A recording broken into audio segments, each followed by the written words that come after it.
Good evening everyone, how are you all. I hope आप सब बहुत अच्छे होंगे और अच्छे से एग्जाम्स की तैयारी कर रहे होंगे। तो आज के इस वीडियो में बच्चे अपने को देखना है बक्सर का युद्ध। देखो लास्ट जो हमारी क्लास हुई थी उसमें मैंने आप लोग को प्लासी का युद्ध समझाया था, ठीक है।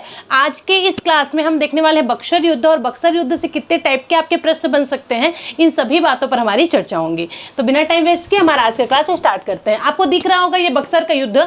तो सबसे पहला पॉइंट जो बक्सर के युद्ध से बनता है वो ये है कि जो बक्सर का युद्ध है वो किसके किसके बीच हुआ था। तो सबसे पहले आपको यही पता होना चाहिए कि जो बक्सर का युद्ध है वो एक साइड पर 3 लोग थे और एक साइड पर अकेले ब्रिटिश ईस्ट इंडिया कंपनी थी। तो ब्रिटिश ईस्ट इंडिया कंपनी की तरफ से भी कौन था, ये भी प्रश्न में आपका बन जाता है। सभी बातों पर चर्चा करेंगे, बहुत डिटेल में पढ़ने वाले हैं। ऑब्जेक्टिव तो करेंगे ही करेंगे, साथ में अपन कॉन्सेप्ट भी क्लियर करवाने की कोशिश करेंगे। ये बाल मेरा बहुत परेशान कर रहे हैं, ठीक है। तो इन सभी बातों पर हमारी चर्चा होनी है, तो आप लास्ट तक बने रहेंगे क्योंकि बक्सर का युद्ध जो है ना, यहाँ से जितने भी प्रश्न बनेंगे वो सारे के सारे आपके यहाँ पर से कवर हो जाने वाले हैं, मेरी गारंटी है। लेकिन आपको लास्ट तक बने रहना है, ठीक है। चलिए देखते हैं। तो सबसे पहली बात जो यहाँ पर लिखा हुआ है कि जो बक्सर का युद्ध है वो किसके किसके बीच हुआ था। तो समझना, बक्सर का जो युद्ध है एक साइड पर तो आपकी ब्रिटिश ईस्ट इंडिया कंपनी है, ये तो अपने को पता है। दूसरे साइड पर कौन कौन है, तो दूसरे साइड पर आपके बंगाल के नवाब है, अवध के नवाब है और आपका मुगल बादशाह है। बंगाल का नवाब कौन था उस टाइम पर, तो बंगाल का नवाब था उस टाइम पर मीर कासिम। वही अवध का नवाब कौन था, तो अवध का नवाब था सुजाउद्दौला। और वहीं पर मुगल बादशाह कौन थे, तो मुगल बादशाह थे आपके शाह आलम द्वितीय। तो इन तीनों को नाम आपको याद रखना है क्योंकि एक साइड पर ये तीनों थे और एक साइड पर था आपका ब्रिटिश ईस्ट इंडिया कंपनी। तो ब्रिटिश ईस्ट इंडिया कंपनी से कौन लड़ रहे थे, तो ब्रिटिश ईस्ट इंडिया कंपनी से आपके हेक्टर मुनरो लड़ रहे थे। गुड इवनिंग, गुड इवनिंग सभी बच्चों को, गुड इवनिंग है भाई। जल्दी से बच्चे लाइव आ जाएंगे ताकि जल्दी से अपन क्लास स्टार्ट कर सके। मतलब क्लास तो स्टार्ट हो गया है, थोड़ा स्पीड में रफ्तार पकड़ सके। ओके चलिए स्टार्ट करते हैं ना। तुम लोग ढूलते आराम से आओ, मैं क्लास स्टार्ट करती हूँ। चलिए देखते हैं। तो आपको यहाँ पर बक्सर का युद्ध दिख गया होगा। बक्सर के युद्ध किसके किसके बीच हुआ था, तो बक्सर के युद्ध बंगाल के नवाब मीर कासिम है, एक साइड पर अवध के नवाब कौन है, सुजाउद्दौला है, और एक साइड पर शाह आलम द्वितीय है जो कि मुगल के नवाब है। यहाँ तक चीजें हमारी क्लियर। एक साइड पर हेक्टर मुनरो है, यहाँ तक तो कोई दिक्कत नहीं है। ये तीनों आपको रटना पड़ेगा, जैसे रटना है वैसे रटो। अब आते हैं मेन जो पॉइंट है वहां पर। सबसे पहले हम बात करते हैं कि बक्सर का युद्ध हुआ कब था। तो बच्चे बक्सर का जो युद्ध है वो 1764 में हुआ था। डेट भी आजकल पूछ दे रहा है, पता है पीएससी ना, जैसा कभी नहीं पूछा था वैसा भी पूछ दे रहा है। तो डेट तो याद करना ही पड़ेगा आप लोग को। तो 1764 में आपका बक्सर का युद्ध हुआ था और डेट कौन सा है, तो डेट है इसका 23 अक्टूबर। याद रहेगा आपको, 23 अक्टूबर 1764 इस दिन आपका बक्सर का युद्ध हुआ था। देखिए मीर कासिम अंग्रेजों से परास्त होकर सुजाउद्दौला के पास पहुंचा। आपको ये थोड़ा सा फ्लैशबैक में लेकर जाऊं क्या मैं। फ्लैशबैक में हमने देखा था जिस टाइम पर प्लासी का युद्ध हुआ था, अंग्रेजों ने क्या किया था, सबसे पहले मीर जाफर को बंगाल का नवाब बना दिया था क्योंकि मीर जाफर उसके हाथ की कठपुतली बन करके रह गया था। उसके बाद फिर मीर कासिम को वो लोग नवाब बना देते हैं। वो ये सोच रहे थे कि जैसे मीर जाफर जो है उनके हाथ की कठपुतली था ना, वैसे ही मीर कासिम भी उनके हाथ की कठपुतली बनकर ही रहेगा। पर मीर कासिम थोड़ा सा महत्वाकांक्षी व्यक्ति था, वो अंग्रेजों के अधीन नहीं रहना चाहता था, वो स्वतंत्र रहना चाहता था। ये सारी चीजों पर हमारी चर्चा हो चुकी है। तो वो उसने कुछ ऐसे काम किए जो कि अंग्रेजों को अच्छा नहीं लगा, जैसे कि कर जो था वो सबके लिए छूट कर देना, अपनी राजधानी को बिना अंग्रेजों को बताए ट्रांसफर कर लेना, ऐसे बहुत सारे काम मीर कासिम ने किए थे। जिसके बाद जो अंग्रेज है वो उनसे थोड़ी से नाराज हो गए और उन्होंने फिर से मीर जाफर को क्या किया, बंगाल के नवाब बनाने के बारे में सोचा था। तो ये फ्लैशबैक था जिसके बारे में मैंने प्लासी के युद्ध में आपको ऑलरेडी बता रखा है ना। ये सारी बातें हमारी हो चुकी है। अगर आपने मेरे इससे पहले वाला वीडियो नहीं देखा तो एक बार जाकर के आप वहां पर विजिट कीजिए, चीजें बहुत आराम से आपको समझ में आ जाएंगी। चलिए देखते हैं। तो मीर कासिम अंग्रेजों से परास्त होकर के, अंग्रेजों ने क्या किया, गुस्सा होकर के मीर कासिम पर फिर हमला किया क्योंकि बहुत टाइम से ये अपनी मनमानी कर रहा था। तो मीर कासिम परास्त हो जाता है और भाग करके चला जाता है अवध के नवाब के पास जिसका नाम था सुजाउद्दौला। इस समय यहां पर मुगल सम्राट शाह आलम द्वितीय भी उपस्थित थे। अवध के नवाब सुजाउद्दौला के पास जो मीर कासिम है जिस टाइम पर वो पहुंचा, ऑलरेडी वहां पर मुगल बादशाह शाह आलम द्वितीय मौजूद थे। तो ये तीनों ने क्या किया, तीनों आपस में एक साथ एक गुट बना लेते हैं और बोलते हैं कि हम तीनों ही परेशान हैं अंग्रेजों से, तो हम क्या करें, हम अंग्रेजों के अगेंस्ट विद्रोह कर देते हैं क्योंकि एक साइड पर तो अकेले अंग्रेज हैं और एक साइड पर तो हम 3 हैं ना। तो ये सोच करके ये तीनों ने क्या किया, एक गुट बना लिया कि हम अंग्रेजों के अगेंस्ट क्या करेंगे, विद्रोह करेंगे। फिर क्या क्या था, लड़ाई होती है, इन तीनों ने अंग्रेजों के विरुद्ध संयुक्त मोर्चा का निर्माण किया और तीनों अपनी सेना को लेकर के बक्सर पहुंच गए अंग्रेजों से युद्ध करने के लिए। वहीं पर अंग्रेजी सेना का नेतृत्व कौन कर रहा है, तो अंग्रेजी सेना का नेतृत्व कर रहे थे आपके हेक्टर मुनरो। कौन कर रहे थे, हेक्टर मुनरो। इस युद्ध में संयुक्त मोर्चे की शक्तियां पराजित हुई और मीर कासिम युद्ध भूमि से फिर से भाग गया, जबकि सुजाउद्दौला और शाह आलम द्वितीय ने आत्मसमर्पण कर दिया। तो बक्सर के युद्ध का रिजल्ट क्या रहा, बक्सर के युद्ध के रिजल्ट ये रहा कि एक साइड पर ये तीनों हैं लेकिन एक साइड पर अंग्रेज अकेले हैं, उसके बावजूद अंग्रेज जीत जाता है, मतलब हेक्टर मुनरो जीत जाते हैं और ये तीनों हार जाते हैं। हारने के बाद क्या हुआ, हारने के बाद मीर कासिम एक तो पहले ही हार करके भाग करके वो किसके पास आया था, सुजाउद्दौला के पास आया था। यहां पर से जब फिर से पराजय होती है फिर से ये भागता है और भाग करके कहीं और चला जाता है। लेकिन वहीं शाह आलम द्वितीय और जो अवध के नवाब थे सुजाउद्दौला, ये दोनों अपने आप को आत्मसमर्पण कर देते हैं। यहां तक की चीजें हमारी क्लियर है। बक्सर के युद्ध कब हुआ था, तो बक्सर के युद्ध हुआ था आपका 23 अक्टूबर 1764 को हुआ था। किसके किसके बीच हुआ है, शाह आलम द्वितीय, सुजाउद्दौला और मीर कासिम, ये तीनों की सेना एक साइड पर है, एक साइड पर आपके अंग्रेज हैं। अंग्रेज के साइड से कौन लड़ रहा है, तो अंग्रेज के साइड से आपके हेक्टर मुनरो लड़ रहे थे। लड़ाई का रिजल्ट क्या रहा, तो इसमें ये तीनों हार जाते हैं, हेक्टर मुनरो जीत जाते हैं। जीतने के बाद जो सुजाउद्दौला है और शाह आलम द्वितीय हैं, ये दोनों आत्मसमर्पण कर देते हैं अंग्रेजों के पास, जबकि वहीं मीर कासिम जो था वो भाग करके चला जाता है। इन सभी बातों पर हमारी चर्चा हो गई, क्लियर है, कोई दिक्कत कोई परेशानी किसी को है तो पूछो।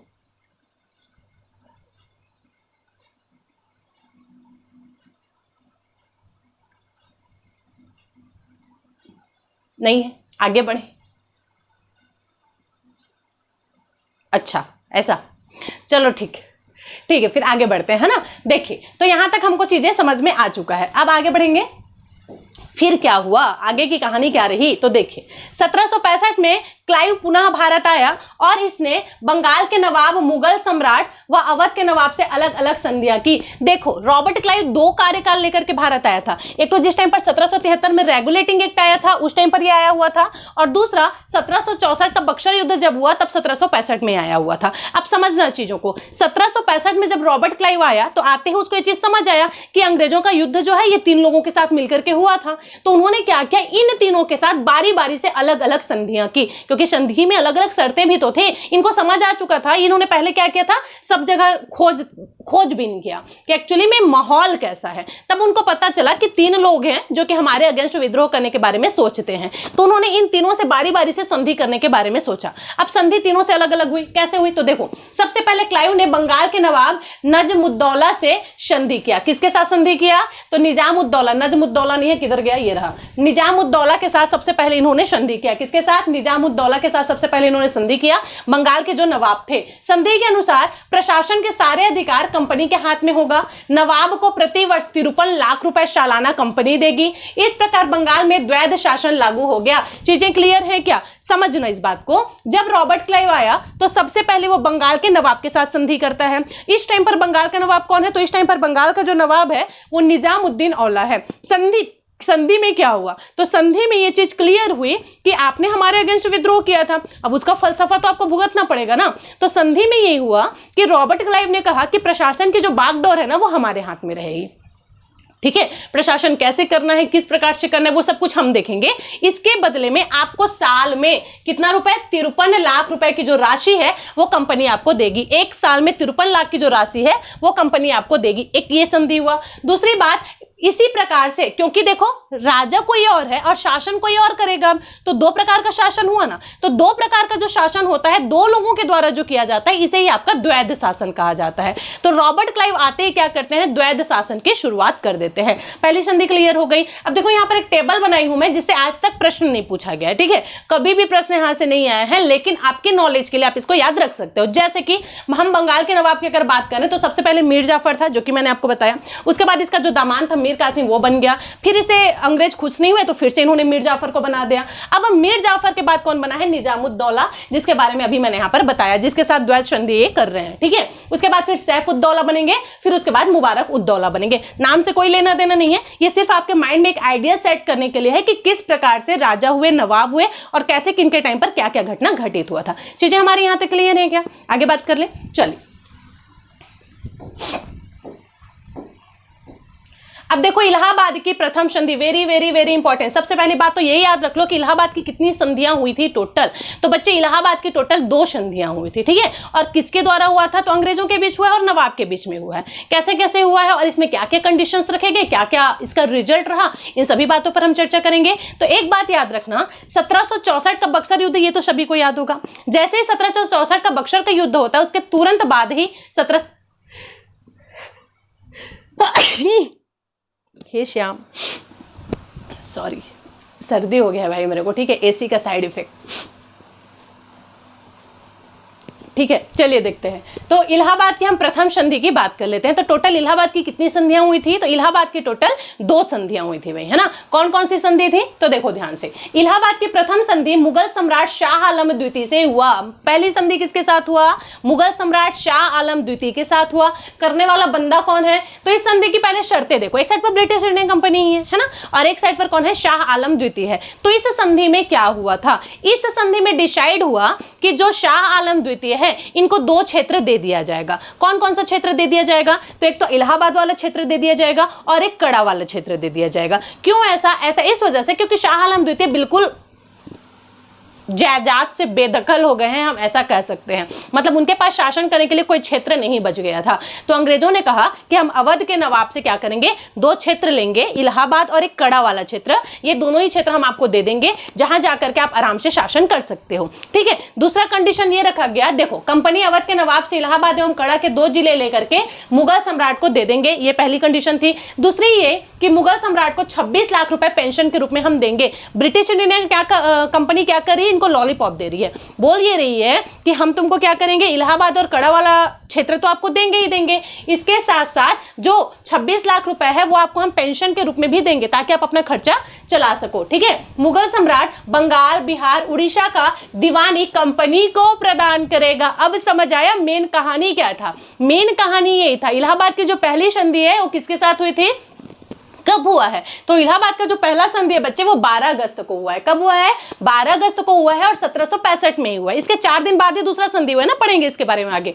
तो पहली जो इलाहाबाद की संधि हुई उसकी खासियत क्या थी? तो पहली जो इलाहाबाद की संधि हुई उसमें ये डिसाइड हुआ कि जो शाह आलम द्वितीय है ना, उनको क्या किया जाएगा? इलाहाबाद और कड़ा के जो 2 जिले हैं वो उनको शासन करने के लिए दे दिया जाएगा।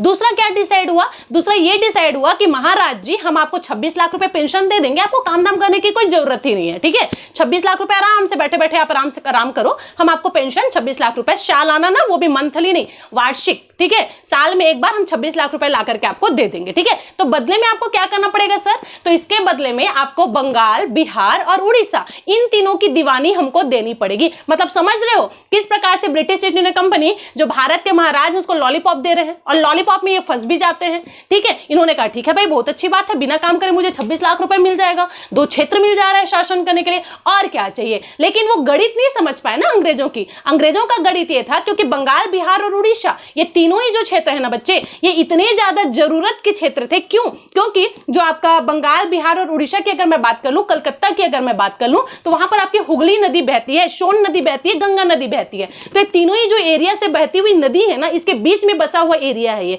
जहां पर इतनी ज्यादा उपजाऊ भूमि है, बहुत अधिक मात्रा में यहां पर फसल होती है। ये क्षेत्र इसी वजह से अंग्रेजों ने यहाँ पर अपना नजर गड़ा लिया था कि इस क्षेत्र को आपको क्या करना पड़ेगा, हमको देना पड़ेगा। अंग्रेज की बात में आ गया हमारा जो नवाब है वो, फिर क्या था, इन्होंने अंग्रेजों को क्षेत्र दे दिया, दीवानी वसूल करने का अधिकार दे दिया। दीवानी वसूल करना मतलब होता है बच्चे टैक्स वसूल करने का अधिकार दे दिया, ठीक है। और बदले में 26 लाख रुपए इनको सालाना दे देंगे, ये डिसाइड हो गया आपका। अब क्या हुआ? तो ये तो तीनों जो थी वो इलाहाबाद की पहली संधि है। तो यहां से प्रश्न डायरेक्ट बन जाएगा कि इलाहाबाद का जो पहला संधि है वो कब हुआ था? तो इलाहाबाद का जो पहला संधि है वो 12 अगस्त 1765 को हुआ था। क्या क्या था कंडीशन? याद हो गया हमको? याद रहेगा हमको? चलिए आगे बात करते हैं। अब हम देखेंगे इलाहाबाद का दूसरा संधि क्या था। इलाहाबाद की दूसरी संधि क्या थी? तो 16 अगस्त 1765 को इलाहाबाद का दूसरा संधि हुआ था भाई। कब हुआ था? तो 16 अगस्त। गुड इवनिंग, क्या बोल रहे हैं जी?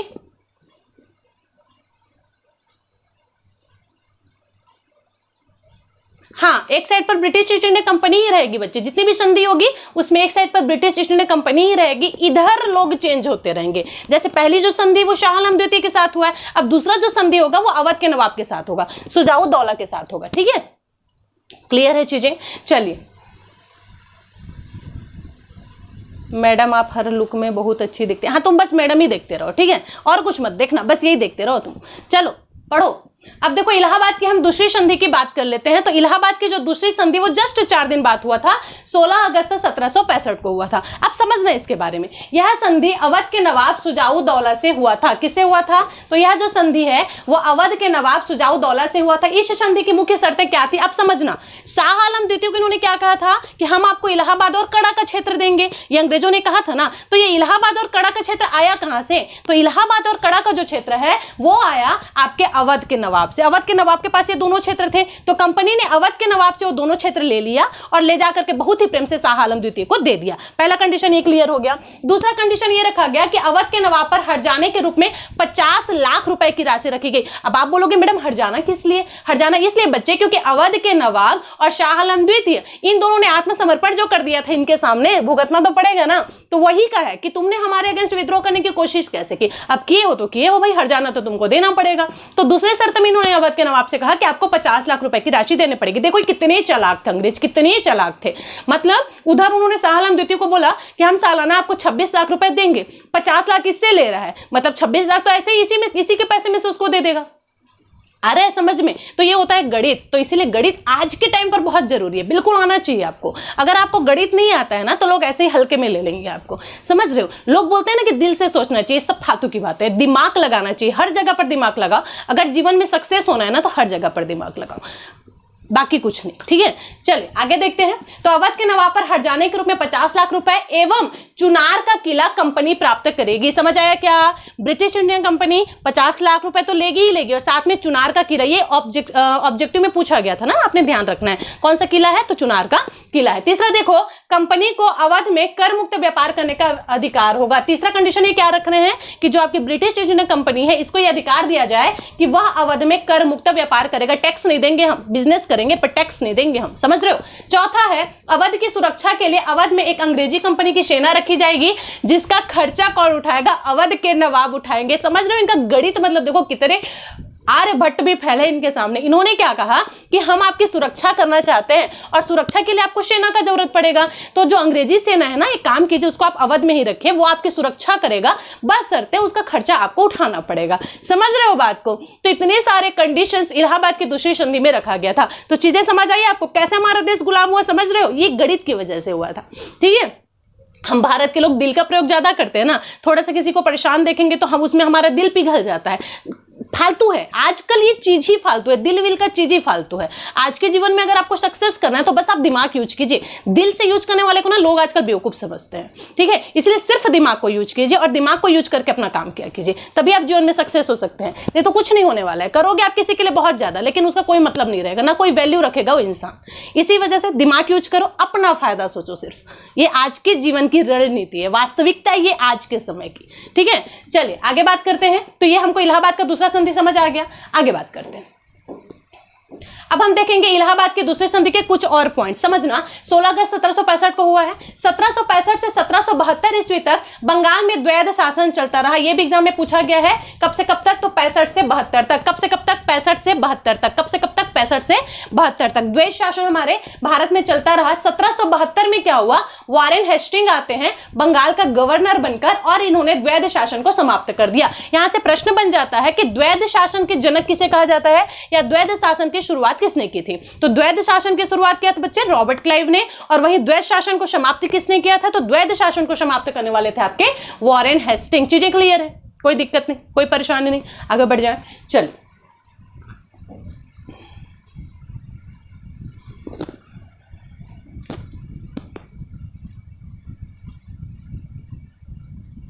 सात बजे, हाँ 7 बजे आ जाती हूँ मैं लाइव। आज थोड़ी जल्दी आ गई, कभी कभी लेट भी हो जाता है, लेकिन ठीक है 7 बजे आ ही जाती हूँ। चलिए आगे देखते हैं। अब देखो प्रीवियस ईयर के क्वेश्चंस अब हमको लगाने हैं, ठीक है। आपके सामने प्रश्न है, जल्दी से कमेंट करते जाओ भाई और फटाफट मुझे बताते जाओ।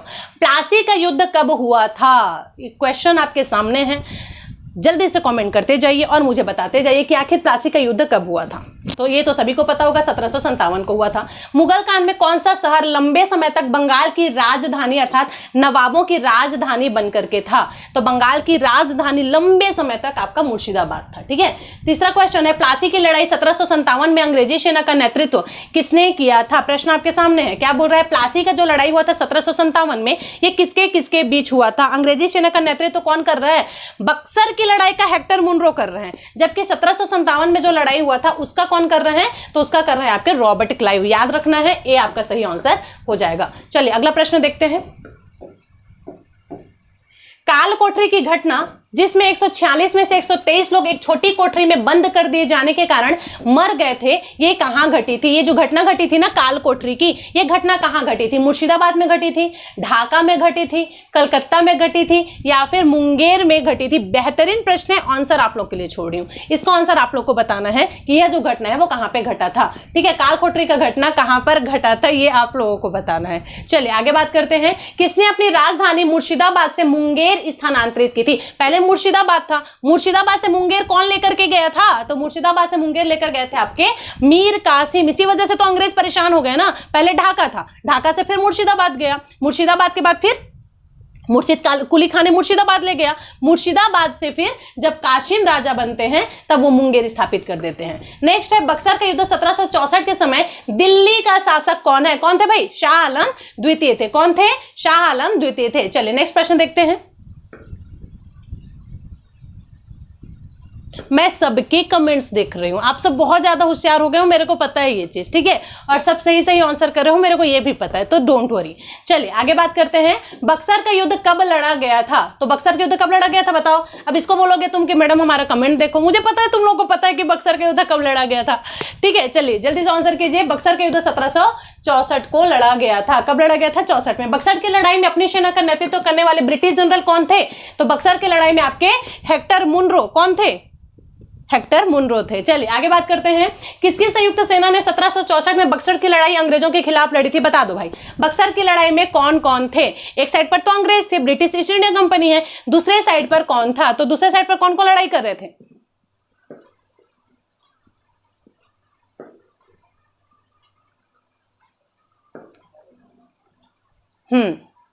और चलिए ठीक, तो कौन कौन थे? तो एक साइड पर सुजाउद्दौला है, एक साइड पर मुगल सम्राट हैं आलम द्वितीय और मीर कासिम। मैं याद रखना, इस प्रश्न को बहुत बार पूछा गया। ठीक है, हल्के में नहीं लेना, याद रखना पड़ेगा। चलिए आगे बात करते हैं। नेक्स्ट क्वेश्चन है आपका, किसके परिणाम स्वरूप British East India Company Bengal से इलाहाबाद तक क्षेत्र में अपनी शक्ति को मजबूत करने में सक्षम रही? वो कौन सा युद्ध था जिसके परिणाम स्वरूप जो ब्रिटिश इंडिया कंपनी है वो बंगाल से इलाहाबाद तक क्षेत्र में अपनी शक्ति को मजबूत, क्योंकि इलाहाबाद की संधि किसके बाद हुई? बक्सर के युद्ध के बाद हुई थी ना, तो वही तो आपको बताना है भाई। बक्सर का युद्ध, इसी के बाद में इलाहाबाद का संधि हुआ, जिसके बाद फिर फाइनली उन्होंने संधि में बहुत ज्यादा फायदा उठा लिया, मजा मार लिया एकदम, और अपना अधिकार क्षेत्र बढ़ा लिया। इलाहाबाद की द्वितीय संधि 16 अगस्त 1765 को किनके बीच में हुआ था? किसके किसके बीच में हुआ था? तो ये हुआ था आपके किसके किसके बीच में? इलाहाबाद की द्वितीय संधि पूछ रहा है। पहली संधि किसके बीच में हुई थी? पहली संधि तो शाह आलम द्वितीय के साथ हुआ था, जिसमें डिसाइड हुआ कि हम आपको कड़ा और इलाहाबाद वाला क्षेत्र दे देंगे। दूसरा संधि किसके साथ हुआ? अवध के नवाब सुजाउद्दौला के साथ हुआ था, उसी से तो इलाहाबाद का क्षेत्र लेकर किसको देने वाला है ना, तो कौन आ जाएगा? सुजाउद्दौला। ठीक है, और रॉबर्ट क्लाइव के बीच हुआ था। इलाहाबाद की प्रथम संधि 12 अगस्त 1765 को किनके किनके बीच में हुई थी? किनके किनके बीच में हुई थी भाई? तो प्रथम जो संधि है वो शाह आलम और रॉबर्ट क्लाइव के बीच में हुआ था। चीजें यहां तक क्लियर है? अगर आप कॉन्सेप्ट शुरू से लास्ट तक मेरा वीडियो देखे होंगे तो ये प्रश्न आप बहुत आराम से लगा सकते हैं। इसमें कोई बहुत बड़ा चीज नहीं है, कोई 30 मार्क खान बनने वाला काम नहीं है। अगर आपने ईमानदारी से पढ़ा है तो हर बच्चा इसका आंसर दे सकता है। ठीक है, चलिए आगे बात करते हैं। आप लोग कमेंट करते रहिए, मैं देख रही हूँ। ठीक है, चलिए आगे बात करते हैं। किसके परिणाम स्वरूप British East India Company Bengal से इलाहाबाद तक के क्षेत्र में, फिर से वही प्रश्न है, बक्सर का युद्ध, इलाहाबाद के सेम प्रश्न रिपीट हो गया क्या? इलाहाबाद की द्वितीय संधि सुजाउद्दौला के साथ हुआ था, इलाहाबाद की प्रथम संधि शाह आलम द्वितीय क्लाइव के, रिपीट हो गया क्वेश्चन, कोई बात नहीं। ठीक है, चलिए आगे बात करते हैं। हो गया भाई खत्म। तो इस प्रकार से प्लासी का युद्ध भी खत्म, बक्सर का युद्ध भी खत्म, और फाइनली हमारा एक चैप्टर खत्म। ठीक है, अब हम नेक्स्ट वीडियो में फिर से देखते हैं इसके आगे में क्या है, उसको पढ़ेंगे। तो यहीं तक क्लास ऑफ किया जाए। अगर समझ आ गया है तो बहुत ही प्रेम से लाइक कर दीजिएगा, कमेंट कर दीजिएगा, और कमेंट करके बताइएगा कि क्लास आपको कैसा लगा। और अगर कोई भी सजेशन हो क्लास से रिलेटेड तो जरूर से आप लोग को बताना है। चीजें क्लियर है? तो मिले फिर नेक्स्ट क्लास में। मैडम टाइम फिक्स कर दीजिए ना, वेरी डिफिकल्ट क्वेश्चन। चलिए ठीक है, टाइम फिक्स करते हैं आप लोग के लिए, शेड्यूल बनाते हैं कि किस टाइम पर कौन सा क्लास होगा और आप लोग को टेलीग्राम में पोस्ट कर दिया जाएगा। तो जो भी बच्चे फर्स्ट टाइम मेरे चैनल पर विजिट करें, बहुत टाइम से सब्सक्राइब कर देना भाई। टेलीग्राम लिंक मैं डिस्क्रिप्शन में डाल दूंगी, आप वहां से ज्वाइन कर सकते हैं, क्योंकि वहां पर क्लास की जो अपडेट्स है ना वहां से मिलते रहती हैं। मैडम आप रोज बोलते हो पर शेड्यूल नहीं डालते हो, मुझे खुद को नहीं पता रहता है तो मैं तुमको कैसे बताऊंगी। क्या है ना, एक्चुअली टाइमिंग का थोड़ा सा शॉर्टेज है बच्चे, कौन से टाइम पर मैं कौन सा क्लास ले लूंगी ना, ये इसीलिए तो मैं रिकॉर्डेड क्लास आप लोग को दे देती हूँ ताकि हर कोई बच्चा उसको देख सके। बाकी कोशिश करेंगे बिल्कुल फिक्स टाइम पर फिक्स क्लास हो, ताकि जो बच्चे लाइव आना चाहते हैं उनको कोई इशू ना हो। अच्छा चलो ठीक है, शेड्यूल डाल दिया जाएगा। ठीक है, चलिए अब क्लास ऑफ करूं ताकि नेक्स्ट क्लास स्टार्ट कर सके अपन। चलिए मिलते हैं फिर नेक्स्ट क्लास में, तब तक के लिए thank you so much. Like comment जल्दी से, ओके।